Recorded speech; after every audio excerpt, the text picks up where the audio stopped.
მოკლედ ესე იგი ჩემთან ობიექტზე ხო რაღაცა ცუდი ხორცის სუნები არის, რაღაცა ამყროლდა რაღაცეები, ნაყინები დადნა კიდე და რძე გამოვიდა გარეთ რაღაცა და ეხლა იმითი ტილოთი ვამშალებთ რა, მოკლედ სადა ნაჭრებით ვამშალებთ, რომ ეს რძეც არ ამყროლდეს. ხო და როდის გვეშველება, ხომ არ იცით?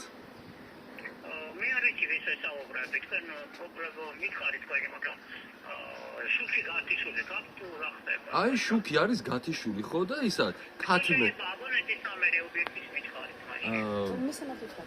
მისამართი რო გითხრათ დმანისის 44 ავლაბარი თბილისი. ხო თორე ქათმის სუნიც ძალიან საშინელი სუნი არის ყარს უკვე. დმანისის 24 მითხარით? 44. აბა რას გვეტყვით? მითხარით დასახელება? ფაქო. შეპესე ფაქო. ხო, ფეკო ხო. მაკედან გვაქვს იჯარი და ისე ჩვენი არის შეპესე ხაზა კაპიტალი. მაგრამ ფეკოდან გვაქვს იჯარი, დიახ, ფართი.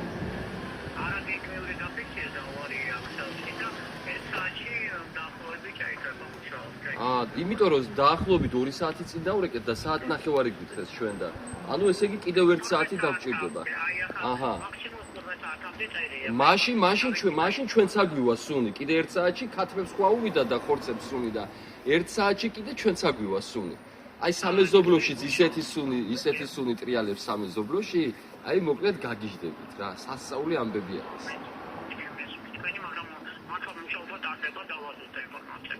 მთავარი არისო თქვენ ჩემი გესმით. აი ეგ არის ყველაზე მთავარი და ძალიან კარგის რომ აი ადამიანებსო ერთმანეთი ესმით რა. ძალიან მიყვარხართ. გაიხარეთ. ესე პოზიტიურად სხვანაირად არ გამოდის. კარგად იკავით. გაიხარეთ.